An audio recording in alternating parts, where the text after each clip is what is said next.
Joe, knowing you as I do, and after watching this movie, I can guess what question you're going to have for me, so let me tell you right now. No, I never got or ever plan to get my schlong tattooed. I can't imagine if you did ink your meat, you wouldn't have mentioned it, George.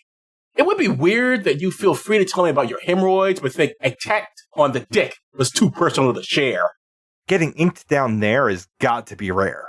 As a man who watches lots of porn, I'm 100% certain it's rare. I see guys and gals inked all over the place, and not one dude that I can remember had it down on his dong.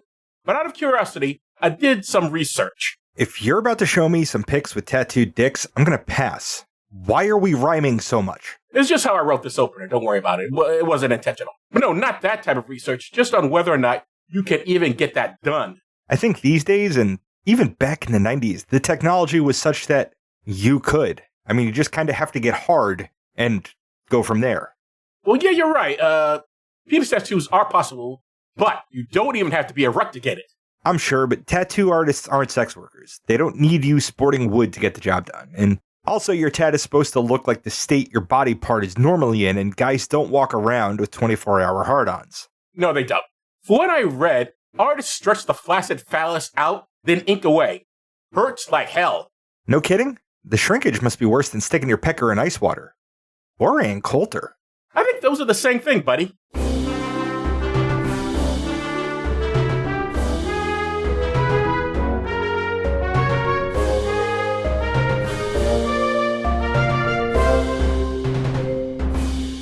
Does this still work? The podcast looks at always and asks, does this still work? I'm Joe Dixon. And I'm George Ramacka. And today we're discussing Down Periscope from 1996 and some historical context. First, podcasty stuff. You can reach us at dtswpod@gmail.com, on Facebook, Letterboxd, and on our YouTube channel. Joe is on Blue Sky at joedixon.bsky.social. Please tell your friends about us, even the ones using their mother's name, and leave 5-star ratings everywhere. You can pick what we watch and get extra per episode content by funding us on Patreon for as little as $1 a month at patreon.com/dtswpod. Now, Joe, take us back to 1996. The obvious focus for this history corner is to look at some events involving the Navy in 1996. The first thing I found was that a few naval ships were sent out to the Gulf. President Clinton had a few missiles launched at Iraq that year. This was for Iraq's military assault on a Kurdish-controlled city in northern Iraq. Boy, is Iraq coming up a lot lately. Mm-hmm. You know, I find it odd, the framing of some of these stories, since they say they were an attack on Saddam Hussein. Hussein was fine. It's Iraq and the people who live there who are most affected when you bomb someplace, not the leadership, which is by design. Yep. Anyway, I don't want to revisit that conflict or the events that happened before George W. Bush went full war powers on that nation. So let's move on to this. George, read this headline from the Berkshire Eagle. Automated arsenal vessel would tote 500 missile tubes. Here's what that's all about. The Navy was developing robot ships, or what they were calling an arsenal ship, that operated with few or no crew, and they were designed to launch missiles by remote control. George, do these things exist today? They were supposed to hit the water by 2000. To my knowledge, they don't exist, because we have Predator drones, and they can do anything an automated ship can do, just on a slightly smaller scale. Besides Iraq, 1996 also brings yet another spy story. George, read this headline from the Baraboo News Republic. Navy machinist charged with espionage. Kurt Lichtenstein let it be known he wanted to sell some top secret docs to the Russians.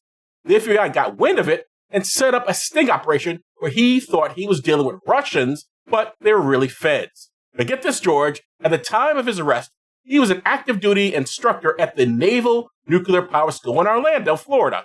You went there, right? Was this guy ever discussed? I did not go there, Joe. Oh. I went to Naval Nuclear Power Training Command in Charleston, South Carolina. Oh, my mistake. Oh, all right. So you wouldn't have known anyway. Nope. Okay, so let's move on from that. Unlike our previous spy case that we talked about recently, nobody took mercy on this guy. He got life, but pleaded down to 27 years. I couldn't find any current info on him after his release, so we'll just move on. Mm-hmm. And finally, in 1993, President Clinton and his defense secretary, Les Aspin, directed the Navy and the other armed services to make preparation for mixed-sex crews, so by the time of this movie, the characters really should not have been surprised that a woman was on board. If anything, it should have been weird that only one woman had been assigned to the ship. In 1995, the USS Benfold became the first destroyer to be built to specifically accommodate women. Something that really should have also happened for this ship, considering they were already refurbishing it. By 1998, the first woman was commanding a combat ship. Her name is Maureen A. Farron. You have a lot more space to work with on a destroyer than you do on a submarine. Okay.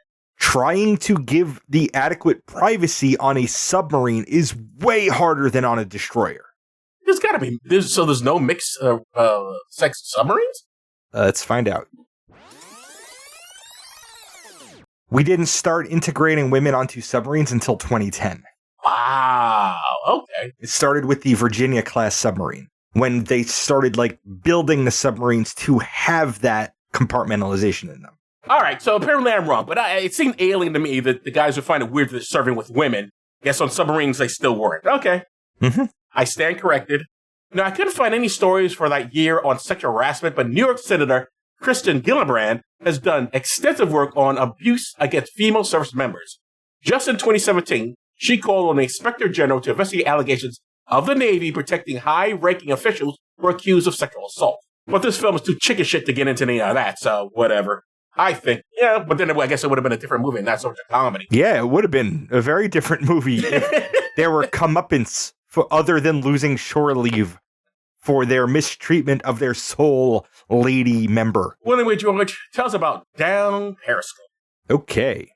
This was directed by David S. Ward. And he wrote Sting, a movie we really should see sometime.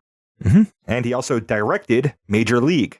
This was also written by Hugh Wilson, who also wrote Police Academy, Andrew Kurtzman, whose work I've seen in See No Evil, Hear No Evil, and Elliot Wald.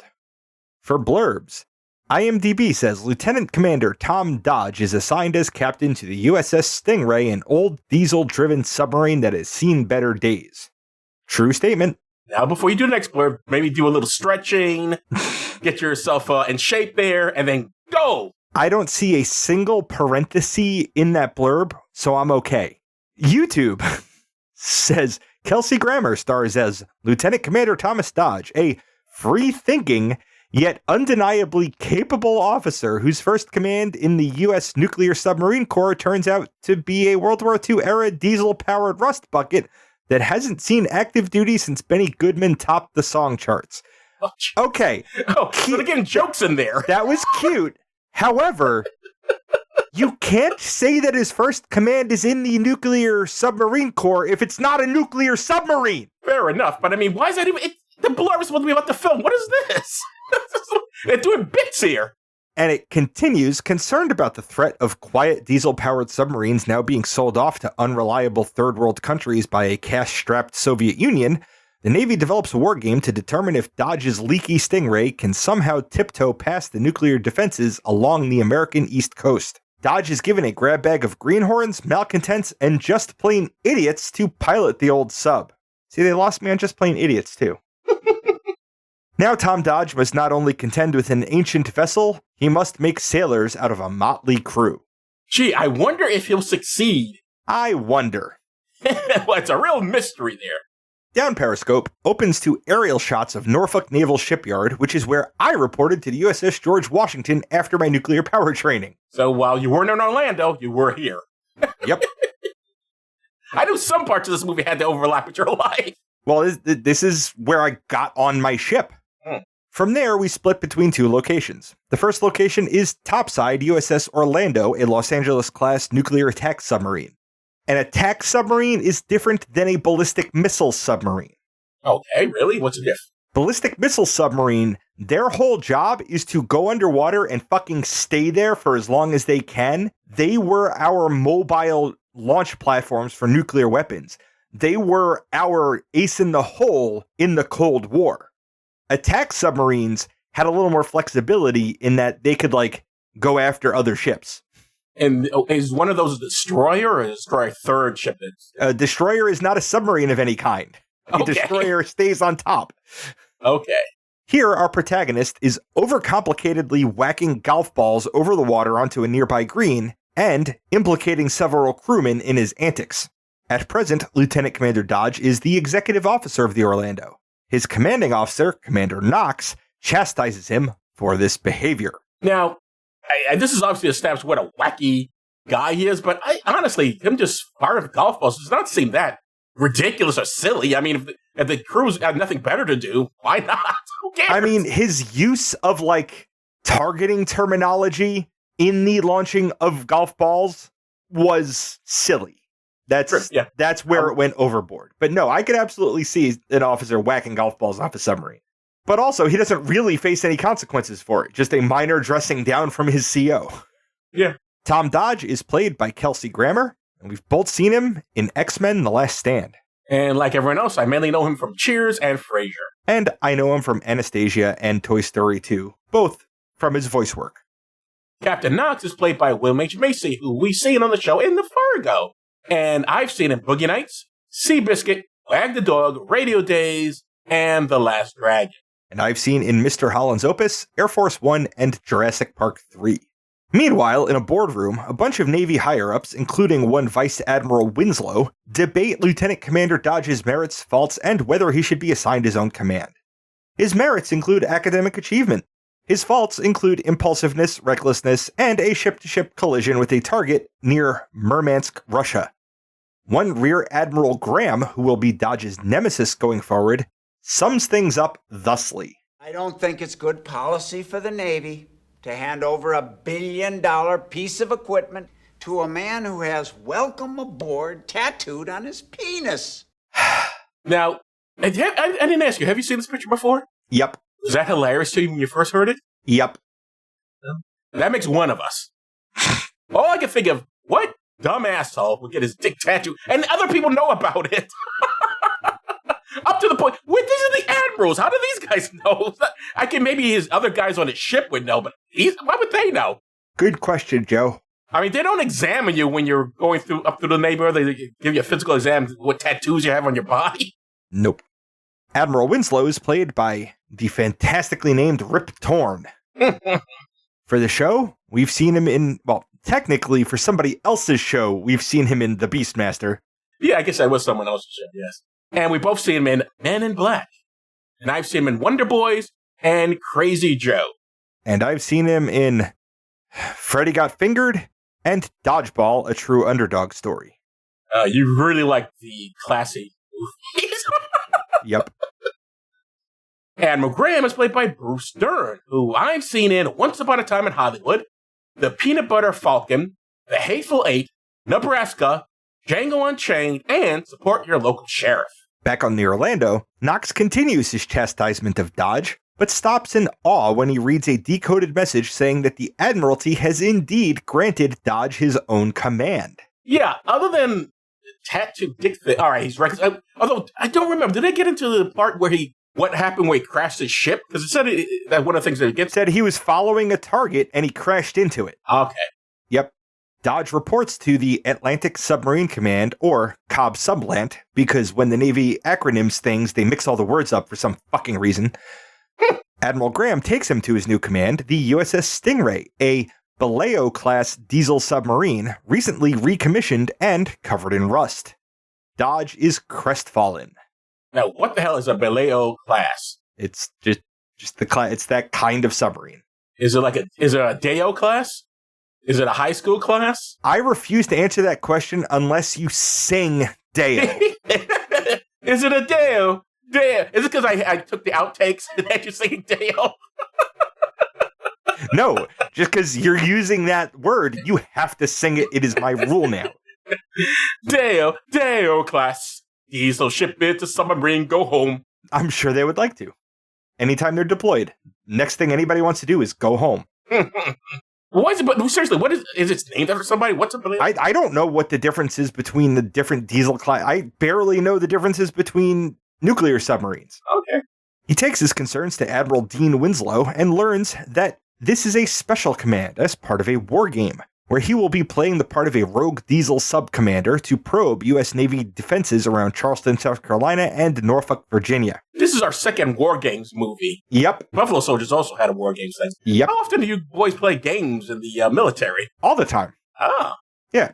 Every training exercise is basically a war game. Ah. Is it fun? Not usually. I had more fun when we had like general quarters drills on the ship, because then I got to put on firefighting gear and go pretend I was fighting a fire in an engineering space. How do you pretend to fight a fire?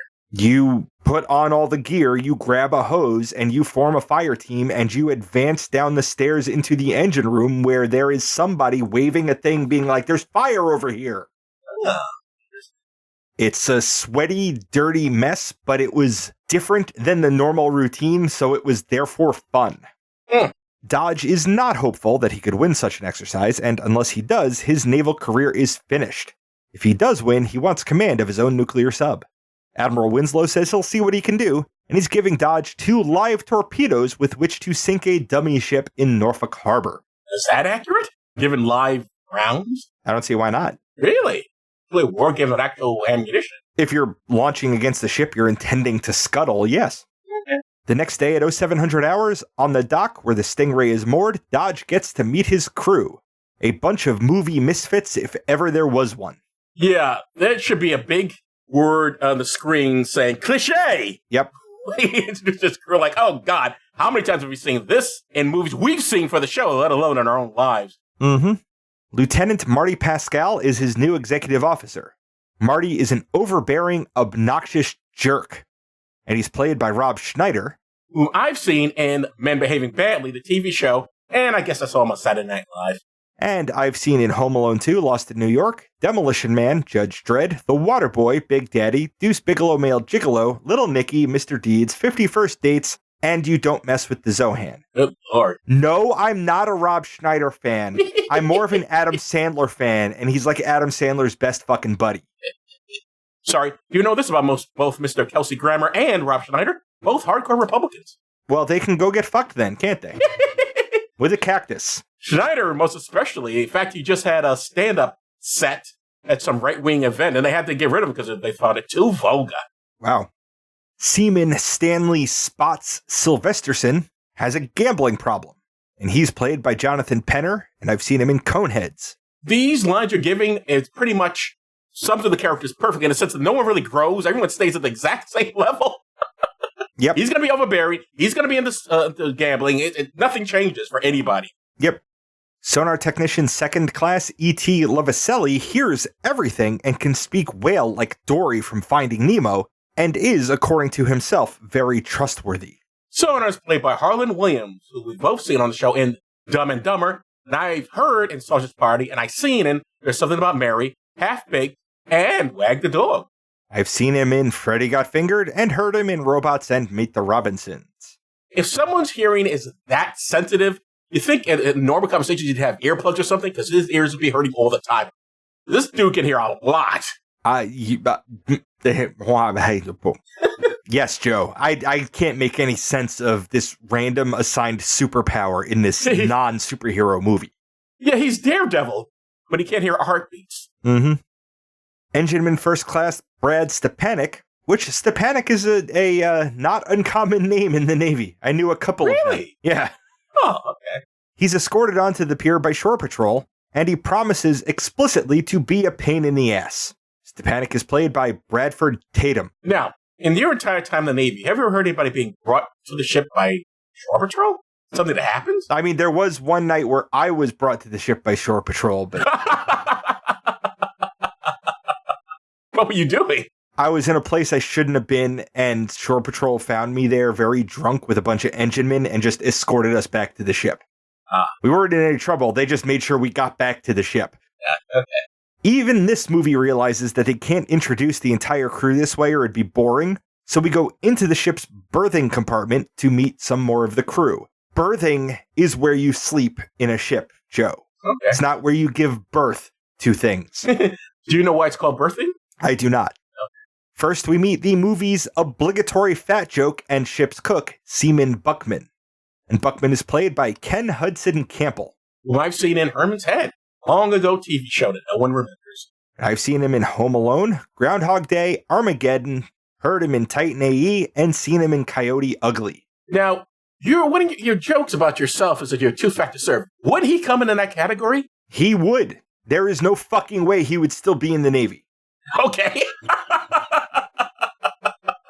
Also, am I wrong? Does he ever light that cigar? He has a cigar in his mouth, right? Yes. He does light it because he ashes in the spaghetti sauce. Oh, right. Is that allowed? Nope. I wouldn't think so, because that would kill me. I could not be in a closed space like that with limited air and have someone smoking a cigar. In the 90s, there would have been, because there were in the early 2000s, designated smoking areas even on submarines. But, like, the galley wasn't one of them. Although, I could actually see why the galley might be one of them if they had an exhaust hood over the stove. Buckman will be bunking with the ship's electrician, Seaman Nitro. And yes, Nitro is his real name. He's workshopping Mike as a nickname. Sure. Nitro is played by Toby Huss. For the show, we've seen him in Jerry Maguire, and I've seen him in Bedazzled and Cowboys and Aliens. Oh, I also saw Cowboys and Aliens. Plainsman First Class Jefferson R.J. Jackson will be bunking next to Spots, who lost money on an Army-Navy basketball game because of him. Jackson is played by Dwayne Martin. And even though we are not done with character introductions, we have to take a break from it because the movie does. Dodge checks out the captain's quarters and finds them to be a rusted mess just like the rest of the ship. His XO comes in to introduce the second to last character that we're going to give a shit about in this summary. This person is part of an experiment to determine whether or not women can exist in submarines alongside men. Initially mistaken for a stripper, Lieutenant Emily Lake will be the ship's dive officer, and she outscored Dodge in dive simulations. Emily is played by Lauren Holly, who we've seen on the show in Dumb and Dumber and What Women Want. And I've seen on the TV show Picket Fences and Chicago Hope, which was confusing to me when I saw the credits because I obviously watched Picket Fences and I watched Chicago Hope. She played two different characters on those shows, which is fine, but there was a crossover episode of Picket Fences and Chicago Hope. And I don't remember how they explained how this woman looked like the character she played in Chicago Hope. If they do assign women to the submarines, which I guess they didn't do the 2010, but they really assign just, even as an experiment, just one woman? No, that would be a very bad idea. Because that would put her in a very vulnerable position where she has nobody she can trust. Exactly, yeah. It didn't make any sense. When Dodge introduces Lieutenant Lake to the rest of the crew, he is, of course, scripted to have a couple of double entendres. We get a montage of getting the ship ready where we flesh out the characters a little bit more. Nitro has a tendency to shock himself and will use himself to make circuits work as the movie goes on. This obviously wasn't your area, but would they really allow the guy to keep shocking himself? No. It just seems like a bad idea. Yeah, it is. Buckman is reliably clumsy and can be wielded like a weapon to do things like send a sunbathing Stepanek sprawling into a trough of ceiling tar. Wouldn't he get in trouble for that? No, because the captain of the ship wanted that to happen. Okay. We get one of two confrontations between the XO and the cook. This one is over the placement of coffee versus the placement of lard in the kitchen cabinets. Dodge overhears this exchange and pulls Marty aside to have a talk about his temper. Marty asks for a transfer and Dodge says, "Nuh-uh." Which I have to wonder, considering what happens later, why didn't he just say yes then? Because they didn't want to bother looking for another actor. Just say because the script says so. That's because why. the script says so, yeah. Slots, Stepanek, and Buckman find Lieutenant Lake's laundry and wash it so that it shrinks. When she shows up in the shrunken uniform at muster the next day, Dodge realizes that it was a practical joke. He cancels the crew's shore leave when nobody owns up to it, and nobody gets a blanket party for having to collectively suffer for the decision of a few. You'll have to look at a previous episode to find out what a blanket party is, ladies and gentlemen. The last episode we did, in fact. Well, people may not be listening in order. True. But they can look at this episode number and then go to the one before it. True. The next morning, they cast off for their first dive test. In the engine room, we meet the last of the crew that we're going to introduce, Lieutenant Howard, chief engineer of the boat. He tacks up a string across the engine room that will slacken as the boat dives and water exerts pressure on the hull, which is a nifty little science thing, because that happens. Oh, so that's real? Yeah. Okay. And I accidentally did a similar experiment on my way back from Oklahoma. I had a bottle of water that I bought at the airport in Salt Lake City and then flew from Salt Lake City to Newark. Some point while we were up at altitude, I opened it and drank out of it and closed it. When we landed in Newark, it had collapsed in on itself some because it had equalized with the lower air pressure at a higher altitude. So when we were back at ground level, the air pressure outside was higher than the pressure inside, so it crushed the bottle in. I understand. Yeah. Howard is played by Harry Dean Stanton. And for the show, we've seen him in The Last Temptation of Christ, Alien, Pretty in Pink, and Cool Hand Luke. 4 very fucking different movies. The man is versatile. He is a versatile dude. And I've seen him in Repo Man and A Civil Action. We've both seen him in Marvel's The Avengers, and I've seen him in Escape from New York, Twister, The Green Mile, and Anger Management. Now, just as What's-His-Face is too heavy set to serve, isn't he too old? I don't know. You can look older than you are. Okay. You seem like... What this movie came off to me is basically this was going to be a World War II movie, and they decided, oh, that's too old, so we'll move it up. So we'll make it to modern day. Because everyone there feels like they were more drafted than they were people just joined the military. It's funny that you mention that, because Harry Dean Stanton fought in World War II. Then he is too old. There's no way that's baby. It's not a lot of fun to describe, but following Lieutenant Lake's orders, Spots and Jackson successfully dive the boat down to 500 feet, where a bolt flies loose and almost kills a bunch of people, but nobody seems to care. See, I'm wondering about that. Would that get the ship sent back, or they're just like, you just go forward, even though something like that happens? Because if that bolt comes out, wouldn't it mean that maybe the other boats could also come out? Nothing. This movie is not real. Yes, I'm aware. I can't map it to reality. It is so far off of real that it doesn't make any sense. I have no idea. Because it wasn't obviously a big enough defect for them to be like, no, we need to go to a shipyard and repair. We cut away for a moment so that Admiral Graham can brief Commander Knox, the CO of the Orlando, in case anybody has forgotten, on the parameters of the wargame. For now, Graham is playing by the agreed rules and not giving more information to Knox than he needs.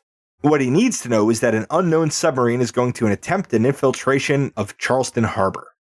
Once the Stingray enters the engagement zone, the games begin. It's not long before the Orlando realizes they're not alone. With surface weather being stormy, the Stingray crew, under Dodge's guidance, are able to use a legitimate naval tactic called deceptive lighting to trick the Orlando into thinking that they are a fishing trawler. That's a real thing. Okay. Ooh. They sing Louie Louie badly to further convince the Orlando of this deception. No, that's something I did want to ask you. Like, I didn't know ships could hear other ships that way. Like, they can... I don't know what device, sonar? What is it called? Water transmits sound better than air does. Really? Yes. Oh, I did not know that. Mm-hmm. That's fascinating. So they can literally, with their own bare ears, just hear other people on another ship if they're making noise or talking or singing or whatever. I mean, there are mics on the hull that are listening to what's coming through, being transmitted through the water, so they're listening through earphones. But yes. Right. In the evening, Admiral Graham and Admiral Winslow are having dinner near Charleston Harbor. Admiral Graham is confident that the Stingray has failed the mission because the reports from the Orlando say they haven't heard anything. His gloating can't last long, though, as the Stingray sends up flares indicating their presence in the harbor. Admiral Winslow is amused. Admiral Graham is not. When they're doing that, I guess that part of the harbor belongs to them, right? They can do what they want? And they're sending up flares.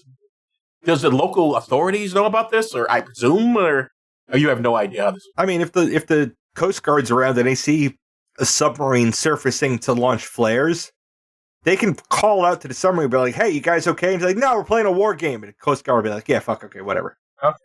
The next morning, the Stingray receives a radio call from Admiral Graham, who uses his position as administrator of the war game to cut the containment area in half and, along with it, Dodge's chance of success. We get the second confrontation between Exo and Cook in the galley. The Exo might be an asshole, but he is not wrong to be dressing down the cook after finding ashes, fingernails, and band-aids in the food. But wasn't that hilarious? No. Isn't that the funniest thing? In retaliation for this well-earned dressing down, Buckman sprays the ladder and deck with cooking oil, causing the Exo to fall numerous times, which could have severely injured him. That is, if this was not a slapstick comedy, playing by cartoon rules. Yes, cartoon. When he realized it after the second fall, like, hey, did you do something on this? I mean, the oil would be visible when he could feel it. Like, hey, this is oil. Or smell it, because it would smell like Pam. Oh, the smell, sure, yeah. Which would really get this guy in trouble, one would think. Mm-hmm. Although, you're right. Just having his fingernails a Band-Aid in the freaking food. wouldn't that also get him busted down if someone else becomes the cook? I mean, he's already a seaman. It's hard to bust him down much lower than that. Okay. Wouldn't someone else get that assignment? Or it doesn't work that way? I mean, script says so. They didn't want to hire another actor. I'm just wondering, because he's like, surely, if he's doing such a bad job, surely someone else can do the cooking. Don't call me Shirley. We already covered that movie. Yeah. Before long, the Stingray is actively being pinged from the Orlando, surface picket ships, and aircraft. In a desperate gambit, Dodge has Lieutenant Lake dive the ship to the bottom of the sea, where their proximity to the seafloor would confuse the sonar of those searching for them. The boat lands on a rocky segment of seafloor, sustaining damage. They sit there in silence for quite some time as the Orlando parks right over them. After one near disaster involving a loud and noxious fart from Buckman, because comedy, Dodge has his sonar technician make whale calls at the hull. This succeeds in convincing the Orlando that this was a false positive. This is supposed to be, I guess, tension-filled. I'm just bored. I didn't find it at all. It's like, okay, all right, they went to the bottom, see, they got to be quiet. All right. Yep. Once they're in the clear, Dodge orders that the ship be moved outside of the containment zone, despite his Exo's complaints that this is outside the rules of the war game. Dodge has a moment with Stepanek, where he says that Stepanek could have screwed everybody if he'd wanted, but Stepanek says he's only out to screw himself. I don't understand. I get, we know what's going on with Stepanek, but his behavior just doesn't quite make any sense to me. You mean he's supposed to be a rebel asshole and he doesn't seem to do a lot of rebel assholing? That, and the fact that at some point, he doesn't even dress like the rest of the crew, right? It's like wearing his sleeves are cut off or something. Well, neither does the chief engineer. Yeah, true. I don't know. It seems to me it's very well, you've been in the Navy. You tell me, is it easy to get thrown off a ship if you don't want to be there? If you're going to be a dick, can't they just get rid of you? Yes, but Dodge doesn't want to get rid of anybody. Plus, they'd have to hire more actors. Well, Dodge doesn't want to get rid of anybody until he does. Yeah. Dodge visits Lieutenant Lake's sleeping quarters, which are a hammock within a torpedo room. He tells her that there's no way she could have known the contour of the seafloor and that landing on those rocks was not her fault. Basically, he gives her a pep talk and says he believes in her. Right, because the whole ship going down was her idea, or whatever, going that far down. She wasn't sure about it, and blah, blah, blah. I was very bored. Executive Officer Marty won't let go of the whole engagement zone disagreement, going so far as to demand that Dodge relinquish command to him. For obvious reasons, the crew are not on the XO's side in this. So the crew dress like pirates and have Marty walk the plank, off of which he steps into the waiting net of a passing fishing trawler. So, he won't get rid of this other guy, and he says, oh, I'm not going to let you transfer, but now suddenly I'm having you walk the deck, which I would think would get you in a big trouble. Can't you just throw XO or anyone else off the ship that way? That's not the way you get rid of people from the ship, right? Nope. Sure isn't, Joe. This is not, though, a documentary. Yes. Could he go complain to his commanding officer? Well, I guess that's his commanding officer. Whatever. He does. He goes and complains to the Admiralty, who are just like, tough shit. Which doesn't make any sense. When they hear, okay, we're pulling you. You can't do that. I don't know. Seems weird to me. It's because then where is he then? The XO's now not on the ship. He was thrown off. It wasn't his idea. So where's he supposed to be go now? He's recuperating in a psych ward somewhere. I don't fucking know, Joe. Admiral Graham holds an emergency meeting with Admiral Winslow after Marty is recovered. He says that Dodge is a loose cannon who has gone AWOL with government property. Admiral Graham says he is going to personally take charge of capturing Dodge in Norfolk. Admiral Winslow, not to spoil anything, is really just letting Graham let out enough rope to hang himself. In preparation for the final maneuvers, Dodge consults with a shipping table detailing the comings and goings of large cargo vessels into Norfolk Harbor. And as the Stingray is nearing the containment area, Admiral Graham arrives on the Orlando, and the final battle begins. The Stingray comes into the area hot and noisy.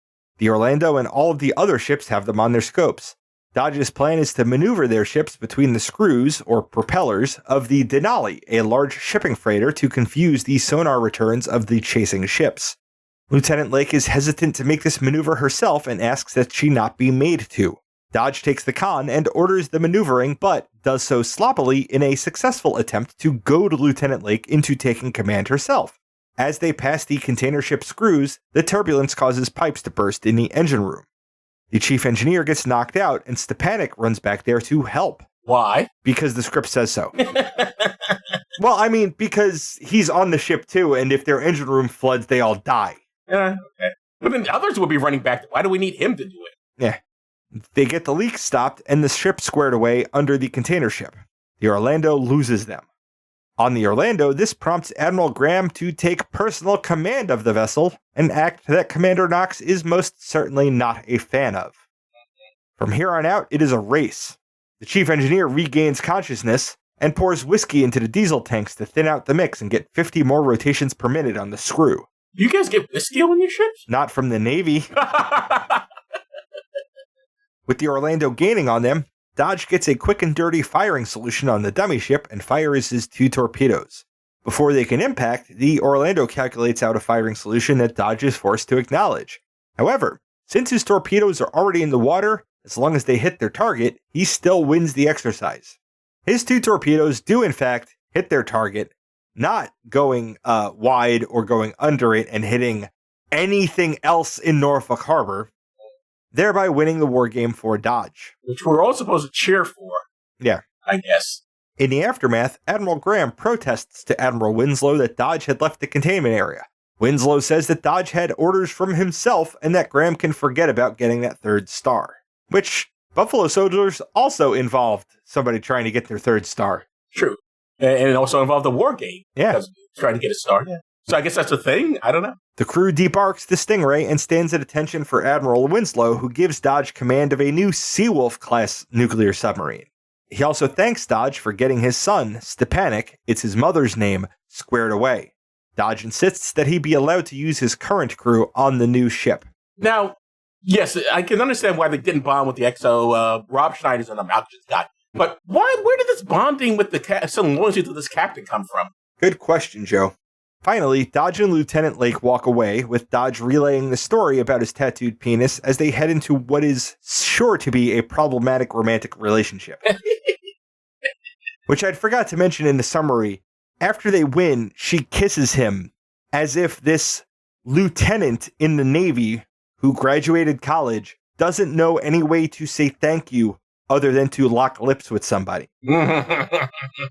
Especially, she is a woman. She's the one woman there. You think she would be the last person to go around kissing anybody for that very reason, because she's the only woman on the ship. They're already judging her as just the woman. So for her to do something like that would really look bad. Yep. The end. And the end, indeed. Okay, I'm going to start this off. Okay. Didn't like it. Didn't think it worked. I hated this movie. Your turn, George. I think it does work. It's just stupid. Most people weren't in the Navy, so they don't know how much is wrong about it. Plus, it's not a documentary, so it doesn't matter. But it is a comedy, and I didn't laugh once. You say you did. I didn't laugh at all. I laughed originally, but I am a bit jaded and older now. I think it does, like, the jokes in it worked. The sexism, you know what? Never mind. The fucking sexism, we don't need that shit anymore. That's not funny. So fuck it. Yeah. I tried to make it work and it didn't. So it doesn't work. It's stupid.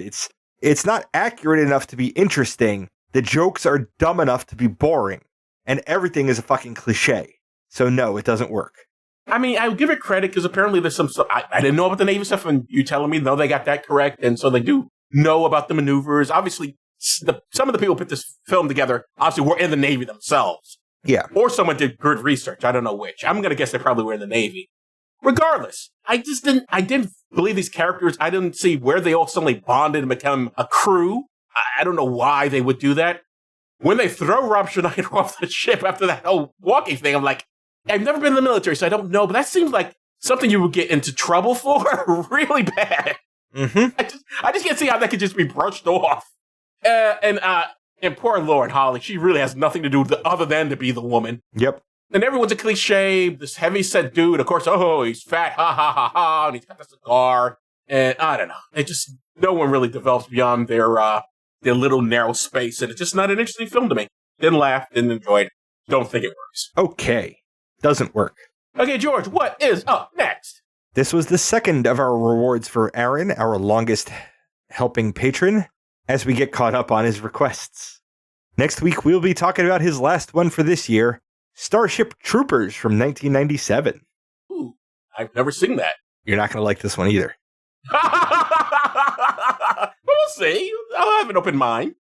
Anyway, so I guess that's it for this episode I'm Joe Dixon. Thanks for listening. And I'm George Romacka. Thanks for listening indeed, because if a podcast drops and there's nobody around to hear it, it's just another collection of ones and zeros that doesn't matter. Give me a plank that looks out on the sea. Yo-ho, and blow the man down. It's a short little walk bound for eternity. Yo-ho, and blow the man down. Blow that not-so-kooky punk back downtown. You've been listening to Does This Still Work? Produced by Joe Dixon and George Romacka. The hosts can be reached via social media, email, or the contact page at dtswpod.com. Be good to yourself and others, because that still works.